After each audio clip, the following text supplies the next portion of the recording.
ওং হিরিং হরং নীলকণ্ঠায় ভগবতে রুদ্রায় নমো শিবায়। আমি জ্যোতিষী শ্রী শীতল কুমার। আজকের বিষয় ধনু রাশিফল অক্টোবর 2024। তো আজকের বিষয় শুরু করার আগে আমি আবার আপনাদের মনে করে দিতে চাই, আমার বিষয়গুলো বা ভিডিওগুলো সুন্দরভাবে আপডেট পাওয়ার জন্য অবশ্যই সাবস্ক্রাইব করে দেবেন এবং ভালো লাগলে লাইক ও শেয়ার করে দেবেন। তো আজকের বিষয় ধনু রাশিফল অক্টোবর 2024। তো টোটাল আলোচনাটাই কিন্তু আমাদের রাশির ওপরে ডিপেন্ড করে, বর্তমান সময়ে কোন গ্রহের অবস্থান কেমন আছে তার উপরে ডিপেন্ড করে কিন্তু আলোচনা, অর্থাৎ গোচর ভিত্তিক আলোচনা।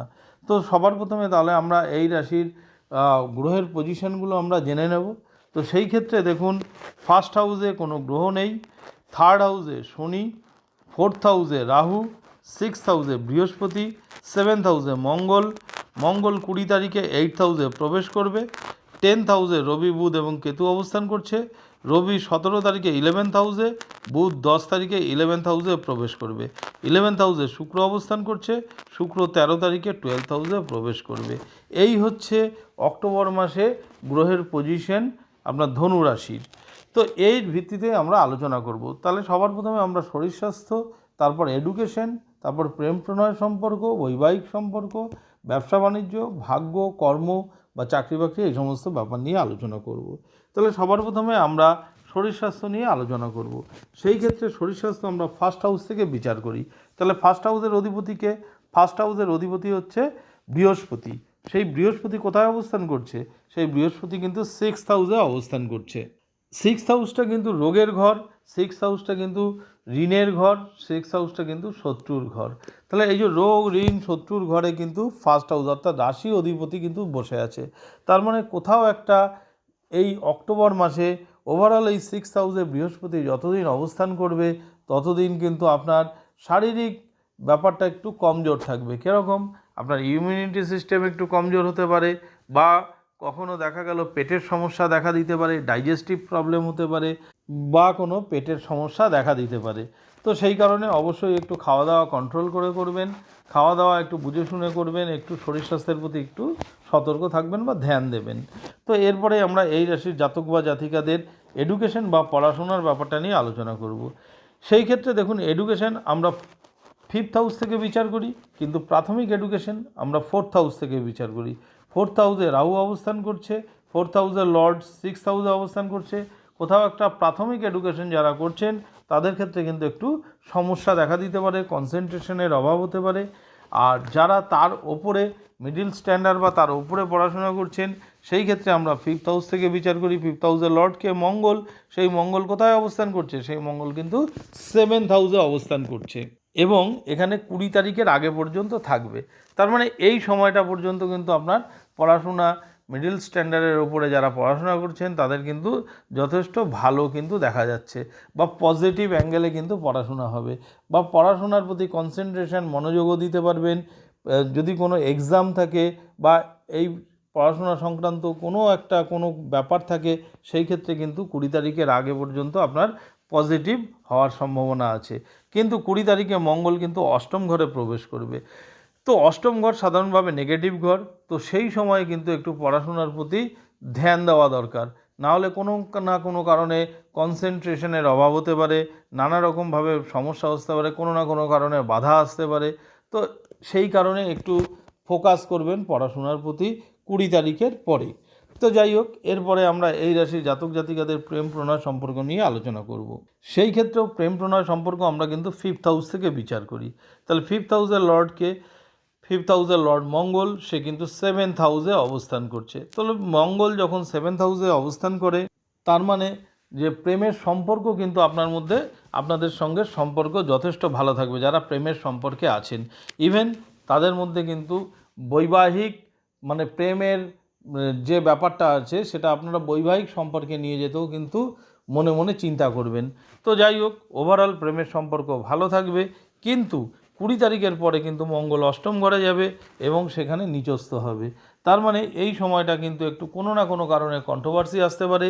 আপনার যে অপোজিট পার্টনার, তার মধ্যে কিন্তু একটা অ্যাগ্রেসিভ ভাব, অর্থাৎ কোনো না কোনো কারণে মনক্ষুণ্ণ, কথায় কথায় একটু রাগ হওয়া, এই সমস্ত ব্যাপার কিন্তু আসতে পারে। ইভেন আপনার মধ্যেও কিন্তু এই জিনিসটা আসতে পারে, জেদ, রাগ, কারণ আপনার রাশি অধিপতি সেও কিন্তু 6th হাউসে অবস্থান করছে। তো একটুখানি আন্ডারস্ট্যান্ডিং করে চলবেন, একটু যদি আন্ডারস্ট্যান্ডিং করে চলেন তাহলে আশা করা যায় সমস্যা তৈরি হবে না। এরপরেই আমরা এই রাশির জাতক বা জাতিকাদের বৈবাহিক সম্পর্ক নিয়ে আলোচনা করব। সেই ক্ষেত্রে বৈবাহিক সম্পর্ক আমরা 7th হাউস থেকে বিচার করি। তাহলে 7th হাউসের লর্ডকে, 7th হাউসের লর্ড কিন্তু বুধ। সেই বুধ কোথায় অবস্থান করছে? দশম ঘরে অবস্থান করছে, নিজস্ব ঘরে, এবং 10 তারিখে সে একাদশ স্থানে চলে যাবে। তো তার মানে একাদশ ঘরও ভালো, দশম ঘরও নিজস্ব ঘর। তো সেই দিক থেকে বলা যেতে পারে যে বৈবাহিক সম্পর্ক কিন্তু আপনাদের মধ্যে যথেষ্ট ভালো থাকবে, আন্ডারস্ট্যান্ডিং বন্ডিংও কিন্তু যথেষ্ট ভালো থাকবে। ওভারঅল দেখতে গেলে বৈবাহিক সম্পর্কে সেরকম কোনো সমস্যা নেই। তো এরপরেই আমরা এই রাশির জাতক বা জাতিকাদের ব্যবসা বাণিজ্য নিয়ে আলোচনা করব। যারা বিজনেস করছেন তাদের ক্ষেত্রেও দেখুন, ব্যবসা বাণিজ্য আমরা 7th হাউস থেকে বিচার করা হয়। 7th হাউসে কিন্তু মঙ্গল বসে আছে, এবং 7th হাউসের লর্ড বুধ, সেই বুধ কোথায় বসে আছে? দশম ঘরে, নিজস্ব ঘরে বসে আছে। তো যখন বুধ নিজস্ব ঘরে বসে থাকে অবশ্যই কিন্তু পজিটিভ ফল দেবে, অর্থাৎ ব্যবসা কিন্তু আপনার ভালো হবে। তার সঙ্গে বুধ 10 তারিখে সে একাদশ ঘরে যাচ্ছে, একাদশ অর্থাৎ লাভ স্থানে যাচ্ছে। তো লাভ স্থানেও কিন্তু সাকসেস হবে, অর্থাৎ আপনার ব্যবসার মাধ্যমে কিন্তু অক্টোবর মাসে প্রচুর ধনাগম হতে যাচ্ছে, ডেলি ইনকামেরও বৃদ্ধি হতে পারে। তো যাই হোক, এরপরেই আমরা এই রাশির জাতক বা জাতিকাদের ভাগ্যের ব্যাপারটা নিয়ে আলোচনা করব। ভাগ্য আমরা কোথা থেকে বিচার করি? ভাগ্য কিন্তু আমরা 9th হাউস থেকে বিচার করি। তাহলে 9th হাউসের লর্ডকে, 9th হাউসের লর্ড রবি, সেই রবি কিন্তু 10th হাউসে বসে আছে। নবমপতি দশমে বসে থাকা অত্যন্ত কিন্তু শুভ, অর্থাৎ ভাগ্য কিন্তু আপনাকে সাথ দেবে। এবং তারপরে রবি কিন্তু 17 তারিখে নিচস্থ হলেও সে কিন্তু 11th হাউসে লাভ ঘরে প্রবেশ করবে। তার মানে সেই দিক থেকে বলা যায় ওভারঅল এই মাসে কিন্তু আপনার মানে অক্টোবর মাসে আপনাদের কিন্তু ভাগ্য সাথ দেবে। আপনি কোনো মাঙ্গলিক কাজ করতে পারেন, কোনো শুভ কাজ করতে পারেন, ভাগ্য রিলেটেড ব্যাপারে কোথাও কোনো কিছু ইনভেস্টমেন্ট করার থাকলে সেটাও করতে পারেন। তবে আমি বলবো বড় ইনভেস্টমেন্ট করার আগে আপনাদের যে মেইন যে দশা, মেইন যে ছক, সেটাও কিন্তু ফলো করা দরকার।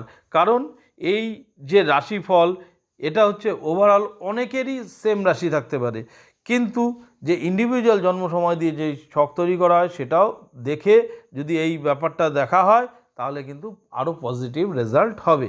তো যাই হোক, এরপরে আমরা এই রাশির জাতক বা জাতিকাদের কর্ম বা চাকরি বাকরির ব্যাপারটা নিয়ে আলোচনা করব। সেই ক্ষেত্রে দেখুন, চাকরি বাকরি আমরা 10th হাউস থেকে বিচার করি। তাহলে 10th হাউসের লর্ডকে, 10th হাউসের লর্ড কিন্তু বুধ, সেই বুধ 10th হাউসেই বসে আছে এবং ভাগ্যপতি রবি যুক্ত হয়ে বসে আছে, এবং দশম ঘরে কিন্তু রবি, বুধ এবং কেতু বসে আছে। কর্মস্থানে একটু টেনশান উদ্বেগের কাজ হলেও এই যে রবি বুধ একত্রে বসে কিন্তু বুধাদিত্য যোগ তৈরি করেছে। আবার 17 তারিখে রবি কিন্তু প্রবেশ করবে 11th হাউসে, এবং বুধ 10 তারিখে 11th হাউসে প্রবেশ করবে। এখানেও কিন্তু বুধাদিত্য যোগ তৈরি হবে। তাহলে এই যে বুধাদিত্য যোগের কিন্তু সুফল আপনারা পাবেন, অর্থাৎ কর্মক্ষেত্রে আপনাদের নাম যশ হবে, কর্মক্ষেত্রে খ্যাতি হবে। তো খ্যাতির সঙ্গে আপনাদের সোর্স অফ ইনকামও কিন্তু বাড়বে। যদি প্রমোশনের ব্যাপার থাকে সেই ক্ষেত্রেও বাড়বে। তার সঙ্গে যারা জব সার্চ করছেন বা দীর্ঘদিন ধরে জবের চেষ্টা করছেন তাদের ক্ষেত্রেও কিন্তু সময়টা গোচর ভিত্তিক, যেটা আর কি বর্তমান সময়ে বলা যেতে পারে, সেটা পজিটিভ। অর্থাৎ আপনারা কর্মক্ষেত্রে বা নতুন কর্ম পাওয়ার জন্যও কিন্তু আপনারা চেষ্টা করতে পারেন, কারণ এটা কিন্তু তাদের ক্ষেত্রে শুভ সময়। তবে আমি বলবো অবশ্যই, যেহেতু ধনুরাশির জাতকদের অধিপতি হচ্ছে বৃহস্পতি, আপনারা কিন্তু বৃহস্পতির বীজ মন্ত্র জপ করবেন। বৃহস্পতির বীজ মন্ত্র জপ করলে কিন্তু আপনারা অনেক এনার্জি পাবেন, অনেক শুভ প্রভাব কিন্তু পাবেন। তো যাই হোক, এটা বেসিক্যালি গোচরজনিত ফলাফল। আরও ভালো প্রেডিকশানের জন্য অবশ্যই আপনাদের জন্ম সময় দিয়ে যে ছক তৈরি করা হয় সেই ছক দেখা দরকার, তার সঙ্গে বর্তমান সময় কোন গ্রহের দশা চলছে সেটাও ফলো করা দরকার, এবং গোচরজনিত ফলাফলের সাথে যদি কম্বাইন করে সেই ফলাদেশ করা হয় সেই ফলাদেশ কিন্তু আরও ভালো হবে। তো যাই হোক, আমি আগেও বলেছি, আবারও বলছি, আমার বিষয়গুলো বা ভিডিওগুলো সুন্দরভাবে আপডেট পাওয়ার জন্য অবশ্যই সাবস্ক্রাইব করে দেবেন এবং ভালো লাগলে লাইক ও শেয়ার করে দেবেন। আবার আগামী দিনে নতুন ভিডিও নিয়ে আপনাদের সামনে উপস্থিত হব। ধন্যবাদ।